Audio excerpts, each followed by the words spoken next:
Clash is back for the newly renamed Coors Light Cup Series, where these 16 returning drivers from Season 4 will battle it out under the lights to see who will take the prize in this exhibition race before the season.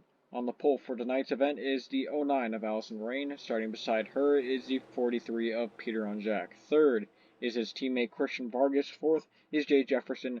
Ran at the top 5 is the 24 of Sam Oskin.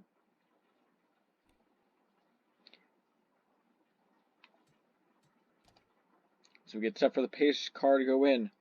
We're getting set for 16 laps around Daytona International Speedway to kick off Season 5 with a bang.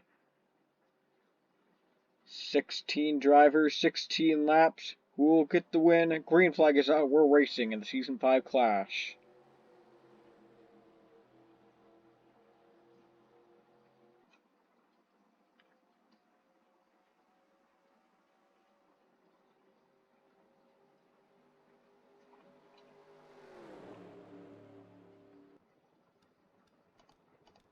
Three wide already for second. That's Oskin in his return to Hendrick Motorsports, making a way down low. Trying to go for second. He'll get that position. Getting pushed from Evan Hunter in the 11. Now Hunter is going to make a move to the inside. 3 wide for the lead in turns 3 and 4. The start of lap 1.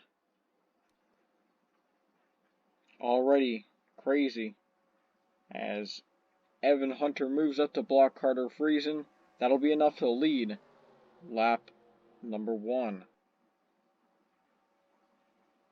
Lap 2 underway. You see Kyle Hunter making his way forward.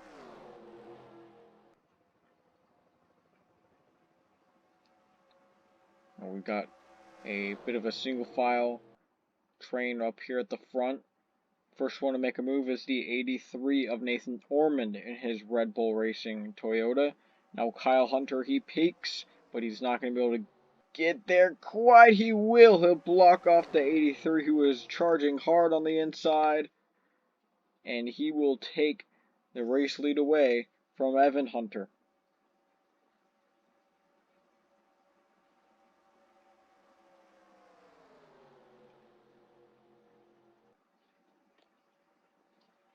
So Kyle leads that lap, but Ormond probably hungry after he got blocked that aggressively going into 3.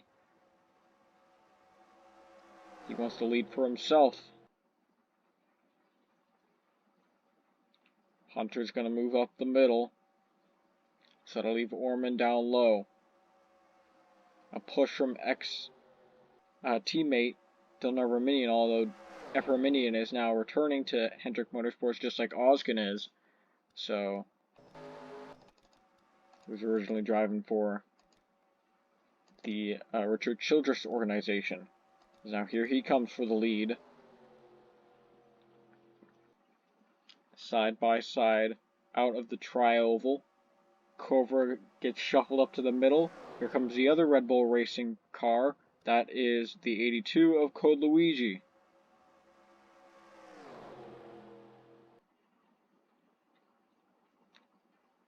Luigi's going to take advantage of the room down low, but so is Vargas, who is there as well. Although I believe the 5 might have a good enough run. No, he won't. 3 wide for lead once again. It's Vargas leading the pack. Here's Rakowski. He's the only driver to win the Clash. He wants to stay undefeated and go 2 for 2 in the race to start the season. Rakowski will move high, leaving room for Joe Jefferson down low.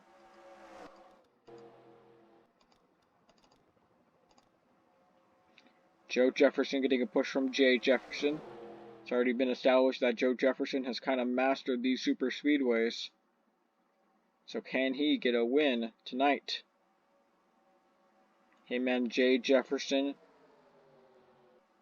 not on the preferred lane. That right goes to Keegan Thompson, taking over Jay Jefferson's old ride last season. So your defending champion got first pick and he chose the 48, and now he gets that Hendrick Motorsports equipment. And it's some sort of Hendrick Motorsports equipment behind with the 09. That's Allison Rain pushing nonetheless. Oskin coming up front once again. Friesen up top as well. He's going to make a move down low with help from the 6. But right now the top 2 trying to pull away.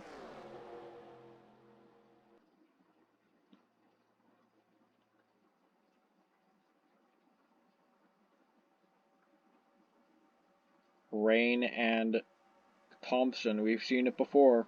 We're seeing it again. 2 cars can get linked to each other. They're going to be able to pull away and fend off the pack. But Friesen almost made a run, gave the top 2 a run for their money. Here comes the 09. What a beautifully coordinated move from Allison Rain and Carter Friesen. But now Friesen's going to go down low with Hunter behind him.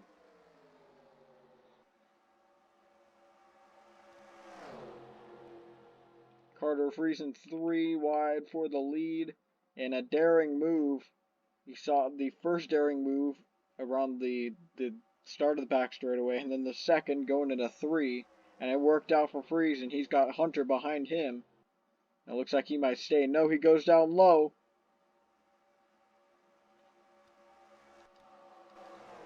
And Carter Friesen will surrender the lead to Evan Hunter as we come to the halfway point in this event. This time by Peter Onjak with a train down on the bottom, but he'll move to the middle. Joey Cobra making his way up there.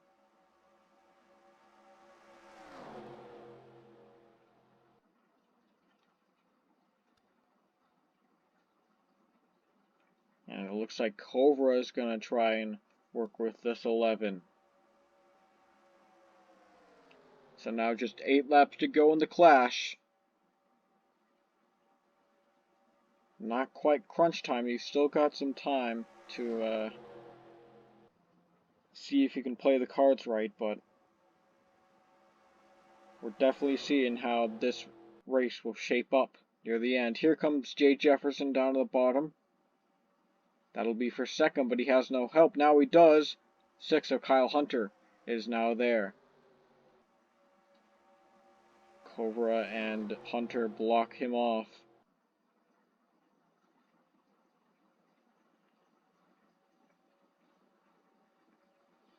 Now Kyle Hunter making a move for third. He's going to get it with ease.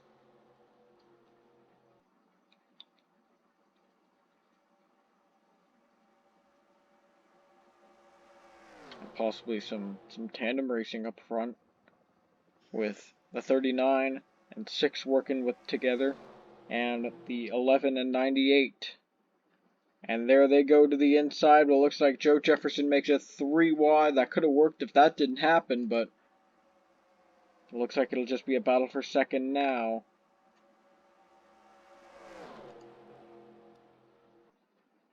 As Evan Hunter pulls away from the field.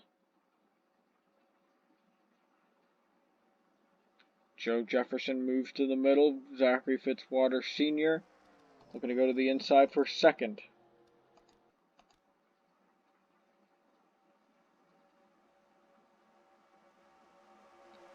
Peter Onjak now looking to take over P2. Oskin making his way forward once again, but I don't think he's been able to take the lead quite yet. If not, or if he has, he hasn't been able to hold it that long. But now with the help of a fellow Chevrolet, he might be able to make a run at it, but Hunter is very strong and holding off the pack behind him.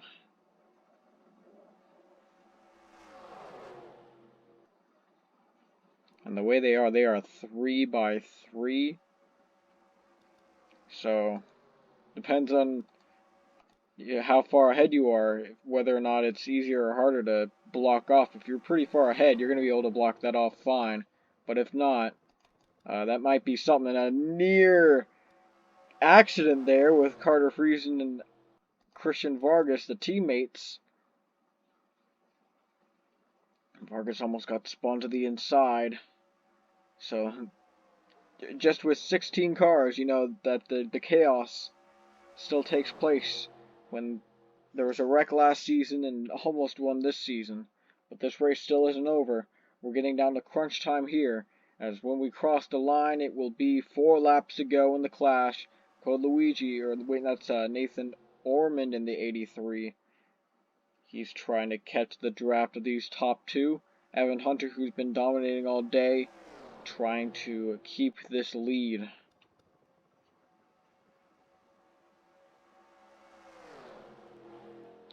Looks like they'll have a run here, but Ormond goes to the inside. That's going to pretty much cancel the hopes of Allison Rain from moving to the inside unless Ormond falls back, which he will.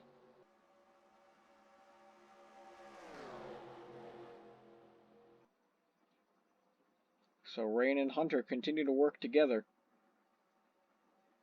Oh, but Rain, she's going to pull inside, but go back. File in back behind Hunter. That's where the draft is. See, she's trying again, but it just hasn't been enough. She'll have to have help if she wants to pass Evan Hunter.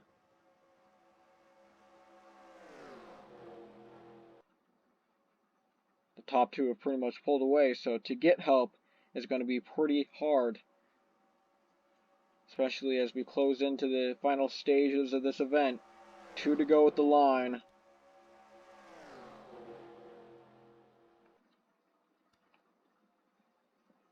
So will these two be eaten up by the draft, or will they continue to pull away?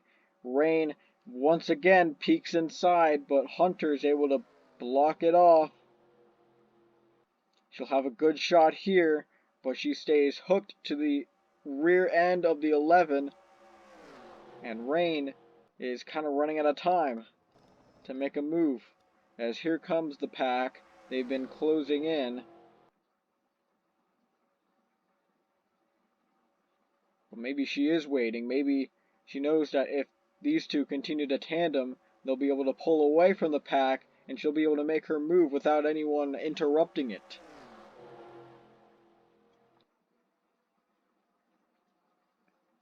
Coming to the white flag at Daytona. Onjack nearly goes around. There's 98 forced down below the track limits. White flag is out. 1 more lap to go at Daytona. Rain continues to follow the Toyota of Hunter, while Oskin tries to catch a run from Rutkowski, who is pushing him.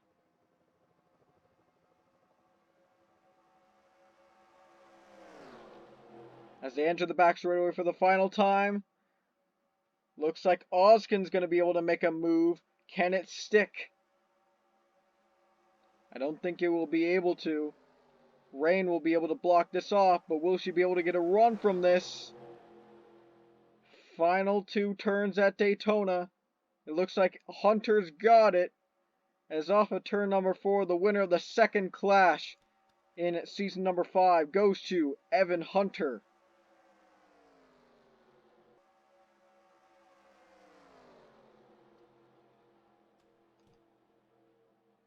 And the dominator of this event took it home, as that 11 Joe Gibbs Toyota was very strong all night, and he will take home the win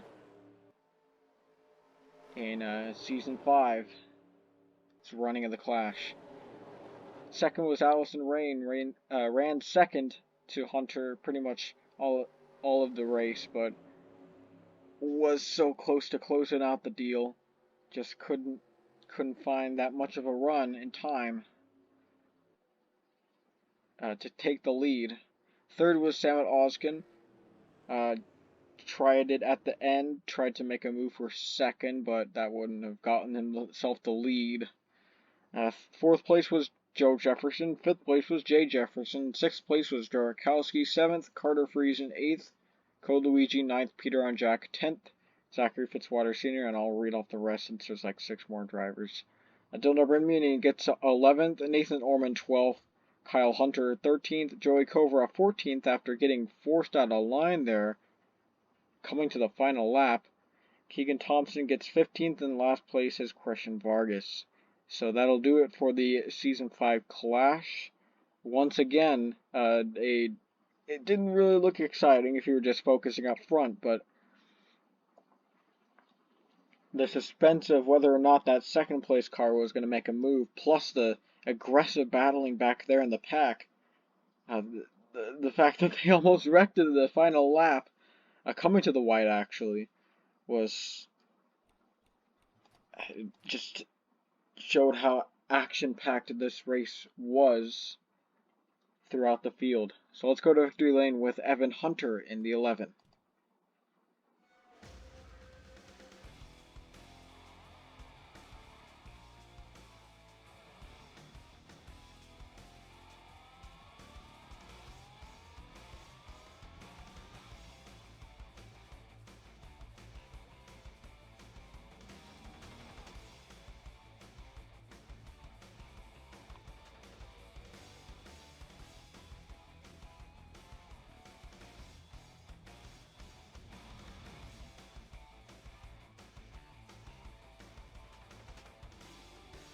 Thank you for watching the Coors Light Cup Series. We'll see you next time.